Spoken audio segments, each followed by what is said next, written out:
got any VA disability questions, recently denied claims, got questions about the VA claims process, let your boy know. Gonna be answering questions for the next 10, 15 minutes. Hope y'all got your coffee or your water, because your boy is in here and we litty. Doing 2 a days. Last stream I did this morning was pretty lit. Got a lot of questions pertaining to VA claims for sleep apnea, for secondary claims to sleep apnea, PTSD claims for VA disability benefits. Um, One or two active duty members coming into the VA claims process has some questions. LA snapping the finger. Yes, sir. What's Gucci with a dog?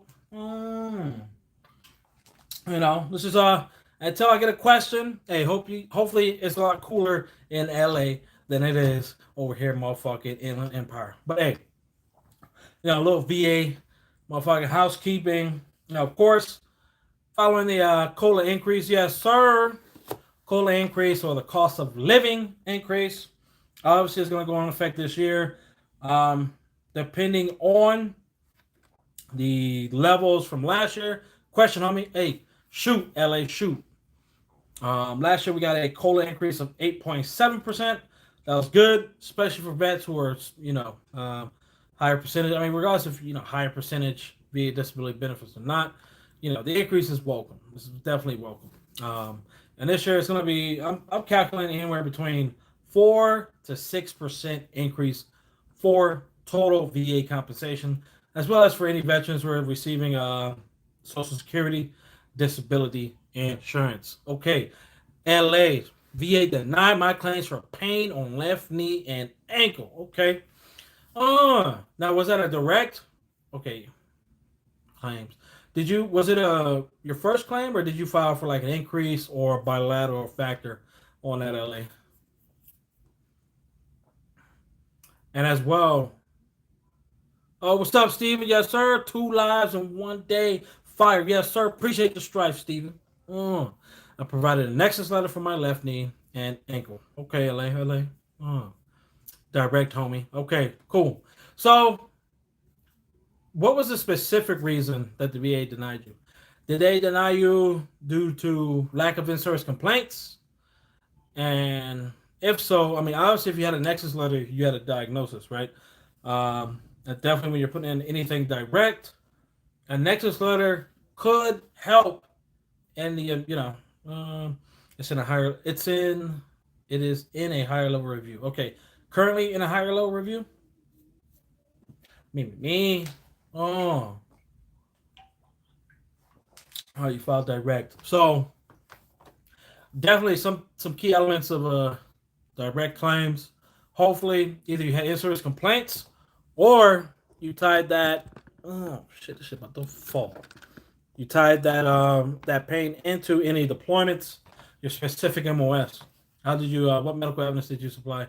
CMP examiner thinks that the pain is not service related. Okay, yeah, that CMP examiner is trash. I tell you, trash. Yeah, like that's what I said. Like whatever you put in claims, if you could, if your doctor, your treating physician, primary care provider permits, definitely 11 bang bang here. Yes, sir. Yeah, definitely. Did you supply a personal statement, or what type of medical evidence did you supply outside of the Nexus letter? That's trash, dog. That's motherfucking trash. Yeah, because some of these CMP examiners, they're not really out there for the veteran, and they're bypassing or overlooking the medical evidence that we supply. And especially if our MOS permits. Not a boss. Okay. Nada. Eesh. Okay. Personal. Did you do a personal statement? No in-service complaints. Personal statement, buddy statements. The medical evidence that you currently do. I need to add a lay statement. I mean, it'll definitely help. Like the more things you have on your claim, the better. Personal statement, definitely. Like infantryman here. Yeah, I mean, it should be, common sense that, hey, I did infantry for X amount of years. obviously I'm going to be, you're going to have physical ailments more than just the average, pole motherfucker, veteran in here, motherfucker Call of Duty warriors and shit. Yeah.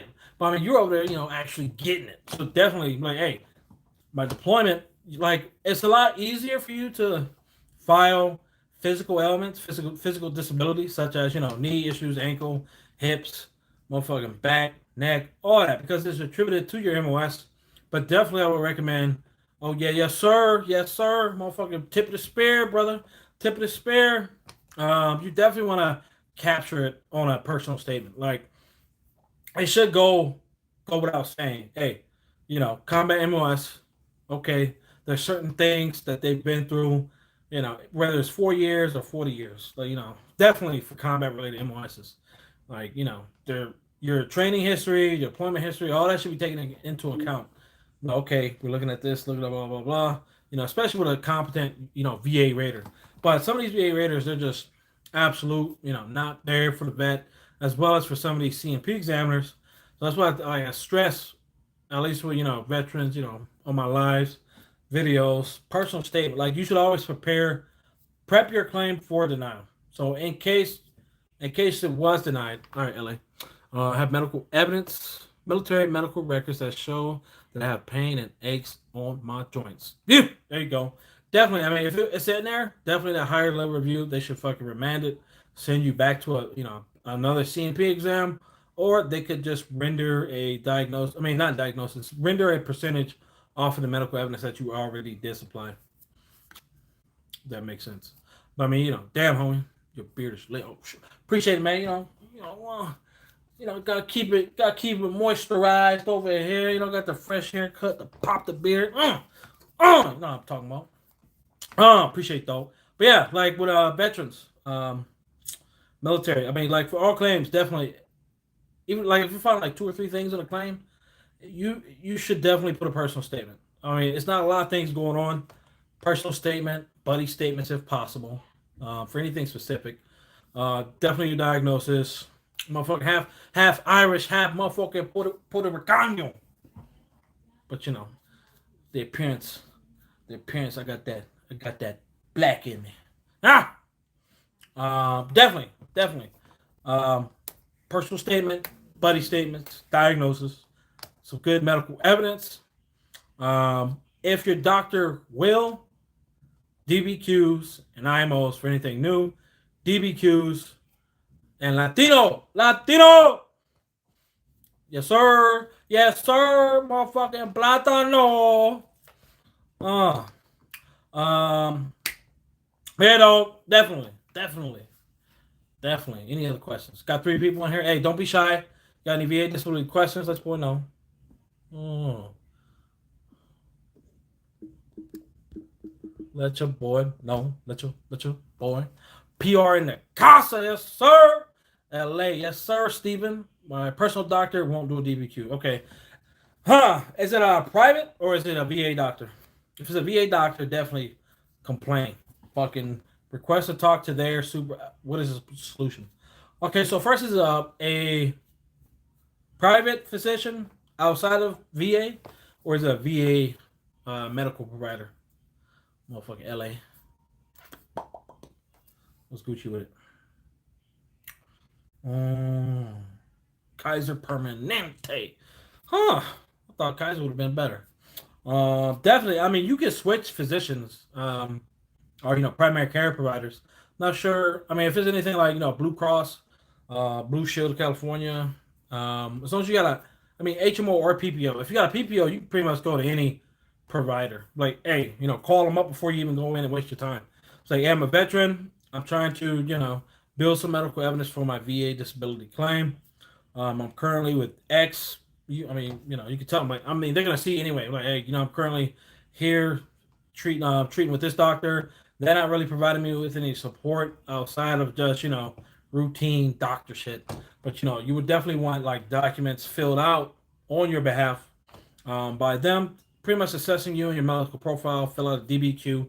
It's anywhere from 2 to 10 pages, depending on it, especially with muscular skeletal things. Well, I mean, if you're paying a copay, you're paying them. They won't do it for liability. I mean, It can't be all. Is it all Kaiser, or is it just that specific doctor? I mean, it has to be. Definitely call around different doctors. So I got Blue Shield of California, and I haven't had issues obtaining, having a doctor. I call them up. I was like, hey, before I waste my time coming in, formalities and shit, definitely I would like to, know if, I'm a veteran, I'm going through VA claims process here and there.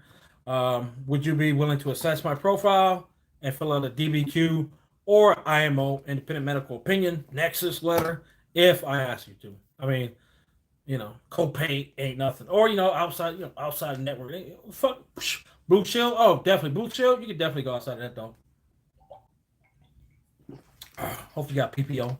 PPO, it's a lot easier to bounce around. Definitely.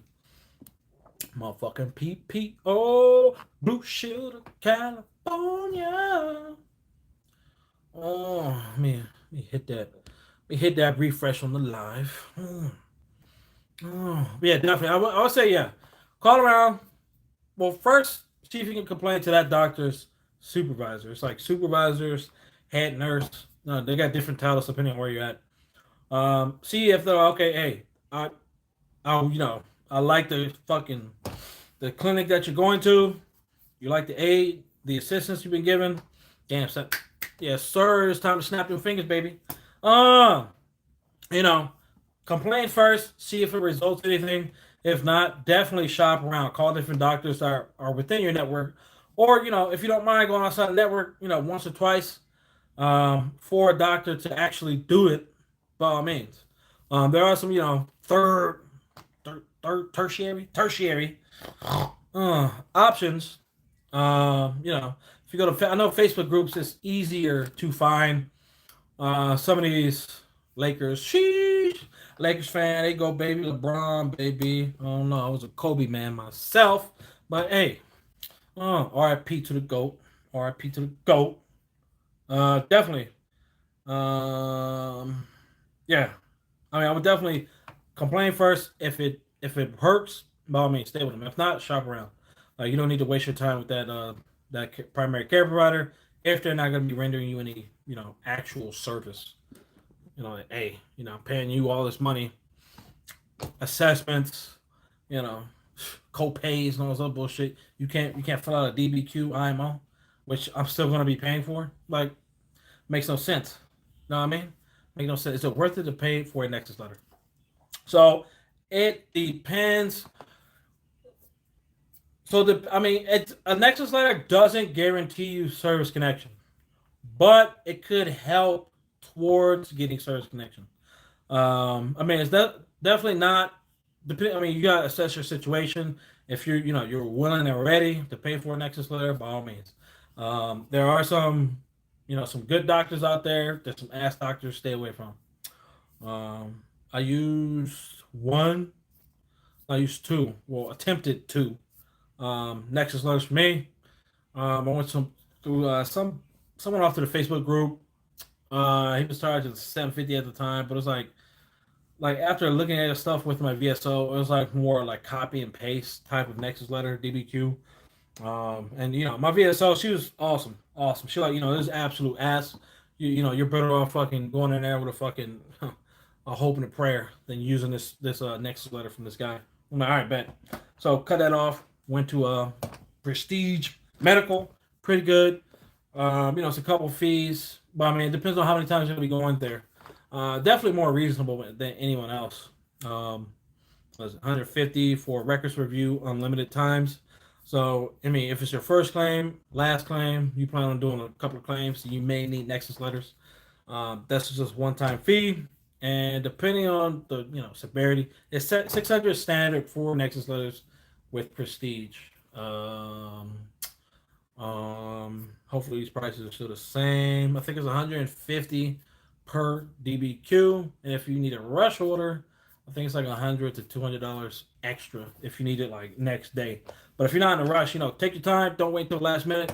Definitely expunge every option prior to seeking out a doctor that you're going to be giving. You're going to be paying a little bit more for them to assess, review your medical profile, as well as develop a Nexus letter or a DBQ, depending on what you need. And depending on multiple things, you definitely might want to, $20 record review now. Oh, appreciate you, Everett. Motherfucker, V-Man. Is sleep apnea and migraines good secondary claims to PTSD depression? Okay. Is sleep apnea. Okay. So sleep apnea, yes. Depending on, your medical evidence, if like how do you plan on service connecting sleep apnea secondary to PTSD? Have you gained excessive weight over the last couple of months post taking PTSD medication, as well as depression? I mean, both of those. I mean, I'm not sure if you're taking one or two different types of medication, but either one of those medications contributes towards stress eating, which contributes to excessive weight gain, unless you have, motherfucker. Yes, sir. Debo in the motherfucker his house. Um, unless you have, some type of, you know, high metabolism. But definitely, yeah. You definitely gotta make complaints. You like if you're going into your doctor frequently.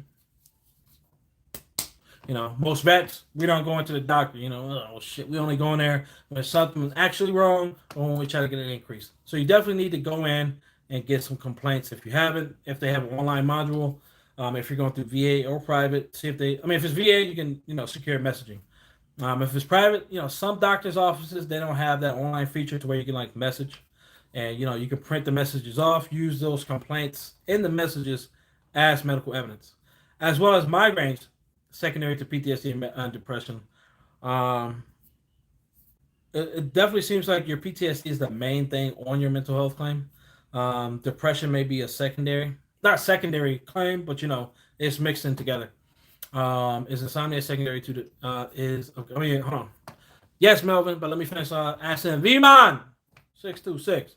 Migraines is good. However, whenever you submit a claim for migraine secondary to PTSD, specifically for PTSD, you need to be able to show that there's a differentiation between any symptoms of PTSD and your migraines.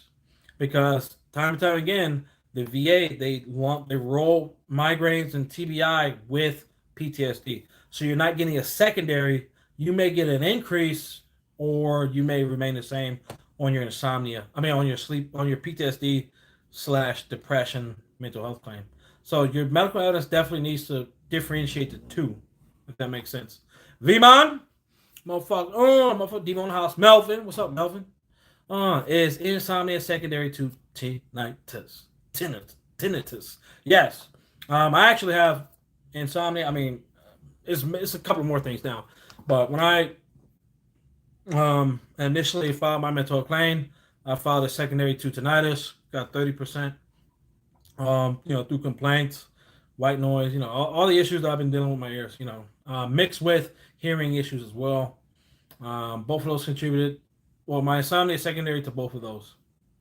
I got 30%, and then waited a year, built some medical evidence, submitted for an increase, and with that increase in the CMP exam, just due to the medical evidence that I supplied, personal statement, buddy statements, and then arguing with the CMP examiner because he was trying to tell me 30% for insomnia was high enough. I'm like, no, MF, no, motherfucker, eat ass. No, this is my claim. How about you read my stuff, assess my profile, and answer the goddamn questions on the DBQ? Not none of this. Oh, you've been a CMP examiner for the last 40 years and 30%. Nah, we ain't playing that game.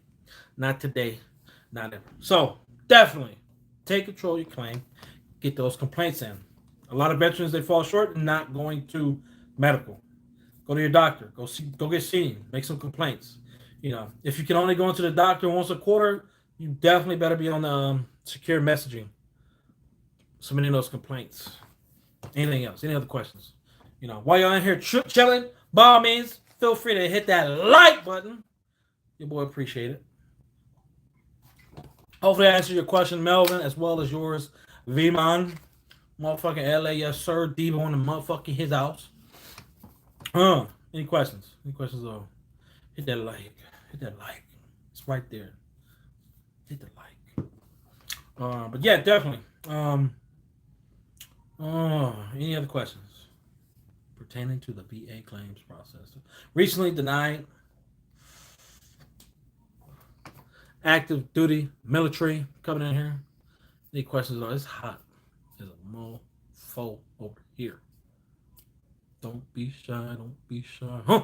All right. Until next time, this motherfucker Debo out. 2 days. Where at? Ha. Steven, if you can offer one bit of advice to newbies. Okay, yeah. V man, each one teach one. Yes, sir. Each one teach one, reach back and get one. So for any newbies, veterans or active duty military, definitely whenever you plan on getting into the VA claims process, either it be 180 days prior to separation or 2-3 years post military. You need organization.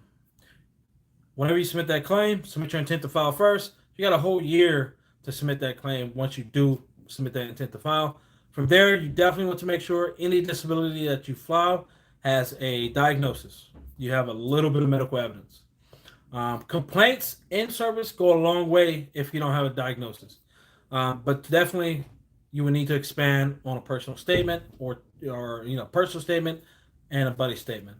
I recommend not doing the shotgun method. 40 things on a claim. That's a lot of shit to fucking manage on one claim. Definitely, I mean, if you got it, you got it. File them all. If your medical evidence is sufficient, file them all. Diagnosis, complaints, all that. Anything specific, pretty much anything that yields 20% or more for a disability, I recommend personal statement, buddy statements.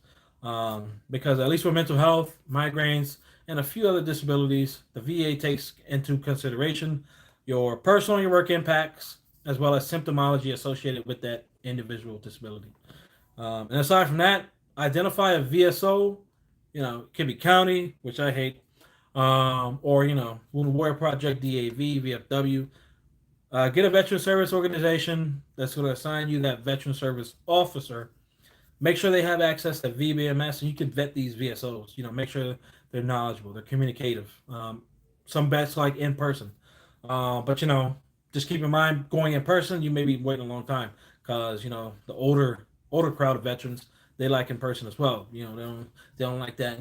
Matrix, send me an email, fucking VTC, none of that shit. So definitely, telecommunications is available, but hopefully, those are some gems. Appreciate you, Steven, for throwing that out there.